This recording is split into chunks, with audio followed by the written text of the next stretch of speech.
जय हिंद एवरीवन। आज हम कुछ बातों पर डिस्कस करने वाले हैं जो हमारे नेवी एसएसआर एमआर की जो अपकमिंग ज्वाइनिंग टाइम है उससे रिलेटेड है। जैसे कि आप सभी को पता होगा कि आपका मेडिकल और री मेडिकल हो चुके हैं, कंप्लीट हो चुके हैं और आपके फेज 2 की जितनी भी चीजें थी सब कंप्लीट हैं और अब बस फाइनल मेरिट का इंतजार है कि फाइनल मेरिट कब हमारी आएगी। वो मैं आपको एक्सपेक्टेड डेट 15 अक्टूबर या मिड ऑफ अक्टूबर से बता चुका हूँ कि आपको तब तक पता चल जाए कि आपका नाम मेरिट में आया है या नहीं आया।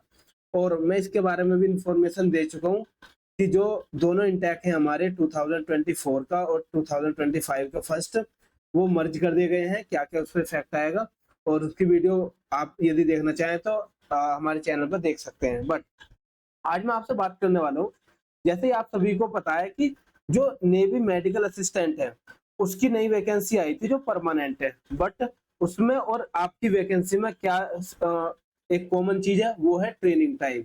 मींस दैट कि आपकी और उनकी ट्रेनिंग एक साथ होने वाली है और वो भी चिल्का में। तो उनका प्रोसेस बहुत जल्दी रहेगा। जैसा अभी पिछले इसी मंथ की स्टार्टिंग में तो उनके फॉर्म फिल हुए थे 17 तारीख तक, और अब आपने कल और परसों में देख लिया होगा कि उनकी जो शॉर्ट लिस्ट की लिस्ट थी वो सब आ गई और कट ऑफ देखिए आपने कि कितनी हाई कट ऑफ गई है। अब हमें इससे क्या मिलता है? इससे एक डर बैठ गया है बच्चों में कि सर ये बताइए, जैसे मेडिकल असिस्टेंट की बहुत हाई कट ऑफ गई है स्टेट वाइज, वो बेशक मार्क्स के बेसिस पर थी, क्या हमारी भी कट ऑफ बढ़ सकती है जो हमारे फेज 2 में एग्जाम होता है उसके अकॉर्डिंग? है तो दोनों ही एग्जाम अलग, है तो दोनों ही चीजें अलग, बट फिर भी कुछ बच्चे हैं जो ज्यादा पैनिक में हैं और वो ये कह रहे हैं कि सर क्या मुसीबतें आ सकती है, क्या मुश्किल अब है, इस इलेक्शन में क्या मुश्किल हो सकती है अब भी। और आईएनएस का बताइए कि आईएनएस चिल्का में जब हम जाएंगे तो वहां पर क्या क्या प्रॉब्लम हमें देखने को मिल सकती है और हम कितना कंफर्मेशन माने, क्योंकि आप सभी को पता होगा कि सारा खेल मेंटेलिटी का है। आपके पेरेंट्स हो, फैमिली हो या फिर आपके रिश्तेदार रिलेटिव्स हो, आपके फ्रेंड्स हो, उन सबको एक विश्वास हो गया कि हाँ आपकी एक मतलब सिलेक्शन हो चुका है, ज्वाइनिंग आ रही है और सब कंफर्म मान के चलेंगे, तो आपको एक डर होता है यार यदि यहाँ से मैं फेल होकर वापस आया तो किस तरीके से सरवाइव किया जाएगा या फिर क्या होगा यदि मेरा नंबर नहीं आया तो। सब में तो पता चल गया है और खुशी का माहौल है, पेरेंट्स भी खुश हैं, सब खुश हैं। बट उसी बीच में मैं आपके लिए बस एक श्योरिटी लेकर आ सकता हूँ और मैं जनरल बात करूंगा इस वीडियो में कंप्लीट में, और मेरे सजेशंस ही होंगे। यदि आपको ये वीडियो अलग लगे और आपका टाइम इंपॉर्टेंट हो, पढ़ाई का हो, तो आप पढ़ाई कीजिए। इस वीडियो को सिर्फ उनके लिए ही छोड़ दीजिए जो बच्चे ज्यादा पैनिक में है। ठीक है बच्चों, तो हम डिस्कस करने वाले नेवी एसएसआर एमआर के लिए, जिसकी भर्ती के लिए अब आप जाने वाले हो। तो एमआर की तो बात ये सुन लीजिए कि आप सभी को पता है ये सबसे लोएस्ट जॉब है, बट आपके लिए कोई जॉब लोएस्ट या फिर हाईएस्ट नहीं हो सकती, क्योंकि आपकी एज खुद देख लीजिए। एक बार आप ज्वाइन हो जाएंगे ना तो उसके बाद आपके रास्ते अपने आप खुलते चले जाएंगे। क्या पता आप ही यहाँ से ऑफिसर्स लाइन में गए हो, जाएं और ज्वाइनिंग लें ऑफिसर्स में, और या फिर आगे चल के एसएसआर और एमआर के लिए, एसएसआर और डबल ए के लिए भी आप सेलेक्ट कर लिए जाएं 4 साल के बाद। तो जिसके पास कुछ नहीं हो उसके पास कुछ होने से तो बेहतर ये है कि हाँ हमारे पास कुछ है। तो एमआर की अच्छी जॉब है, कोई दिक्कत नहीं है, और कट ऑफ भी 30 के अप्रोक्स रहने वाली है 50 में से, और गर्ल्स भी इसी के अप्रोक्स रहेंगी। और एसएसआर की मैं एक डिटेल वीडियो बना चुका हूँ, आप उस वीडियो को देख चुके होंगे या फिर देख लेना।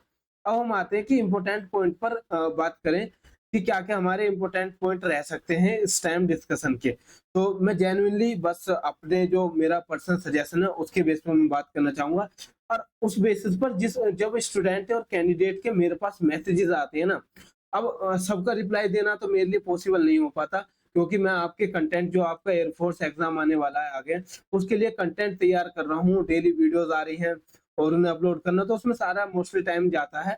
बट फिर भी जितने बच्चों का पॉसिबली रिप्लाई होता है मैं देता हूँ, उनसे बातें करता हूँ, चाहे वो गर्ल हो चाहे वो बॉय हो, तो मेरे लिए कोई दिक्कत नहीं है, बट टाइम की बात है। तो अब इस पर बहुत ज़्यादा मैसेज आ गए थे मेरे पास, 1000 प्लस मैसेज थे कि हाँ सर ये बात है, वो बात है। तो उसके लिए मैं एक वीडियो सेपरेट लेकर आया हूँ।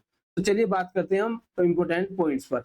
इम्पोर्टेंट पॉइंट्स सबसे पहला है कट ऑफ, जिसके लिए जो कैंडिडेट है या आप सब हो इधर-उधर मारे फिर रहे हो, सिर्फ किस वजह से कि हमें कट ऑफ का पता चले कि कट ऑफ कितनी जाएगी। और मैं पीछे वीडियोस में बता चुका हूँ कि आपका जो एग्जाम था वो हार्ड था, आप मानो या नहीं मानो। आप में से कितने बच्चे इस बात को एग्री करते हैं, जल्दी से कमेंट करके बताएंगे कि हार्ड था या नहीं था। और हार्ड हम किस बेसिस पर बोल रहे हैं, हम उस बेसिस पर बोल रहे हैं जो प्रीवियस ईयर आए हैं या फिर फेज 1 आया था। फेज 1 की कंपैरिजन में भी हार्ड रहा, उसका रीजन था आपकी तैयारी, प्रिपरेशन, आपकी स्टडी नहीं हो पाई थी, किसकी वजह से, फिजिकल की वजह से।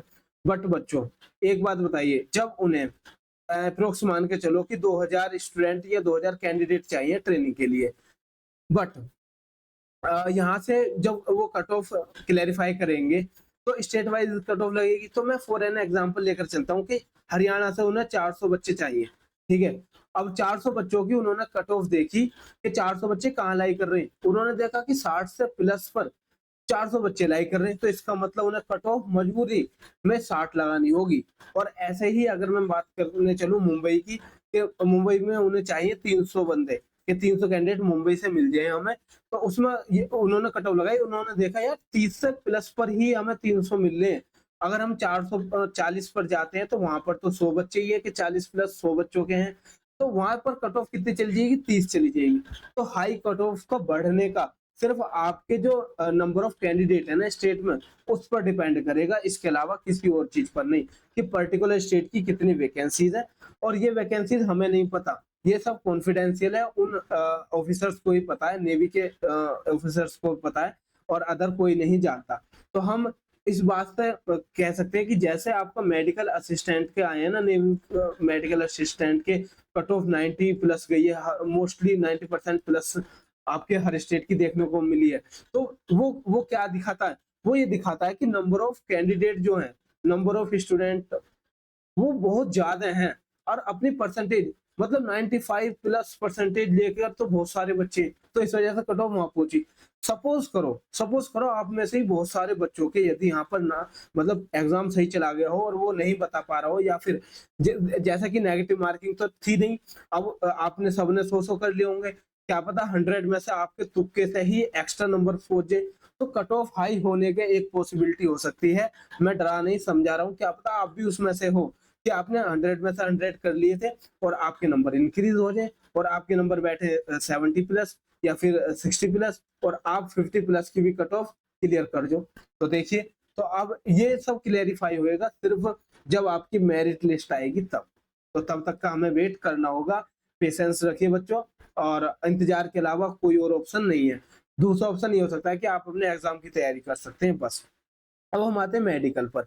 अब कुछ बच्चों का बहुत ज्यादा डाउट था कि जैसे किसी बच्चे को नोकने की प्रॉब्लम थी, अब उसका यहाँ पर मेडिकल हुआ, इनिशियल मेडिकल, उसमें तो क्लियर हो गया कि मतलब शायद ऑफिसर्स का ध्यान नहीं गया हो या री मेडिकल मिला हो और क्लियर हो गया हो।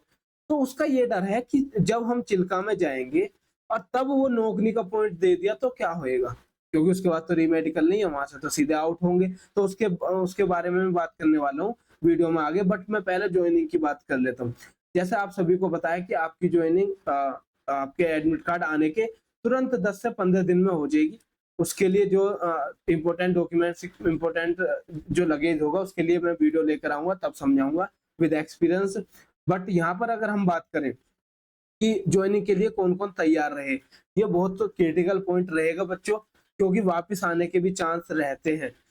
और यहाँ पर आप कुछ नहीं कर सकते, सिर्फ आप प्रे कर सकते हो और भगवान से दुआ कर सकते हो कि हाँ आपका चीजें सारी सही हो।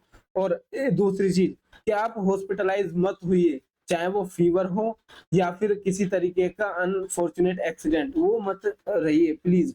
अभी मेरे पास मतलब मैसेज आया था, फीमेल है, एक गर्ल्स है, उन्होंने बताया था फीवर की वजह से वो हॉस्पिटलाइज है। तो अब आप देख सकते हो कि यही आपका यदि ज्वाइनिंग टाइम पर हो गया तो क्या होगा, आपको मेडिकली अनफिट कर दिया जाएगा। तो इसलिए आपको ध्यान रखना अपनी चीजों का और सेफ रहिए। और इसके बाद हम बात करेंगे ट्रेनिंग की। तो ट्रेनिंग तभी पॉसिबल है जब आपका फाइनल कट ऑफ में नाम आए, फाइनल कट ऑफ आप क्लियर कर जो, पीडीएफ में नाम रहे, और फिर आपका ज्वाइनिंग लेटर ऑनलाइन आए। ज्वाइनिंग लेटर आने के बाद आपकी डेट बता दी जाएगी, किस पर्टिकुलर डेट पर आपको चिल्का में रिपोर्ट करना है, और उस रिपोर्ट के बाद आपका मेडिकल होगा। और हालांकि देखो इतना डीप नहीं होता, सच बताऊं तो इतना डीप नहीं होता, बट थोड़ा बहुत नसीब पर डिपेंड करेगा। क्या पता उन्हें वो चीज दिख जाए जो इस बार मेडिकल में ना दिखे, तो थोड़े बहुत तो डर का माहौल रहना चाहिए और रहेगा। देखो मैं इसमें कुछ नहीं कर सकता, बट इतने कह सकता हूँ कि जो नसीब में होगा वो आपको मिलेगा, उससे आपको कोई दूर नहीं कर सकता। ठीक है बच्चों, अब यहाँ पर मेडिकल की बात आ जाती है। तो देखिए इस तरीके का जो आपका मेडिकल हुआ था इनिशियल, वो आपका हो चुका है, कोई दिक्कत नहीं है, वहां पर आपकी कोई गलती नहीं है। बट अब आपका दोबारा जो मेडिकल होगा वो थोड़ा सा आसान होगा कंपैरेटिवली के अब जो हुआ था, पहली चीज। दूसरा, अब उन्हें जहां पर शक लगेगा वो वहां कर सकते हैं। आपसे सिग्नेचर कराए थे उन्होंने और बताया था कि ये वाला मेडिकल दोबारा भी होगा, तो जरूरी नहीं है कि आप वहां पर शर्त लगाकर बैठ जाएं या फिर आप अपनी डिमांड करें जब हमारा मेडिकल हो गया तो अब भी हमें पास किया जाए। तो ऐसा कोई भी रूल नहीं है बच्चों, उन्होंने पहले ही दिया, हिंट दे रखे या फिर नोटिफिकेशन बता रखे है कि आपका मेडिकल होगा तो होगा, उसमें आप डिस्क्वालीफाई किए जाओगे तो माने भी जाओगे। बट ऑलमोस्ट 95% या 90% प्लस बच्चे सेलेक्ट हो जाते हैं, ज्वाइनिंग के लिए चले जाते हैं, कोई ज्यादा टेंशन लेने की बात नहीं है। और जो आपकी सेकंड मेरिट आएगी जो अप्रैल में आएगी, उसके लिए आप तैयार रहेंगे, कोई दिक्कत नहीं है। तो यहाँ तक इस बात खत्म थी। बाकी आपको जो भी डाउट हो आप मुझे कमेंट बॉक्स में लिख सकते हैं। मेरा नंबर आपके पास हो गई ऑलरेडी, आप उस नंबर पर बता सकते हैं, या नंबर नहीं है किसी वीडियो में जाके मेरा नंबर ले सकते हैं। और टेलीग्राम चैनल को ज्वाइन कर लीजिए ताकि आगे आने वाली जितनी नोटिफिकेशन मैं वहाँ बात करता रहता हूँ, बच्चों से पूछता रहता हूँ, और जितनी वीडियो है आपको मिल जाएंगी। इस चैनल को सब्सक्राइब कर लेना। अब हम मिलेंगे नेक्स्ट वीडियो में। और याद रखना बच्चे, ज्यादा डरने की दिक्कत नहीं है, बट थोड़ा बहुत अपने आप को सेफ रखें। और अब हम मिलेंगे नेक्स्ट वीडियो में, तब तक के लिए धन्यवाद, जय हिंद।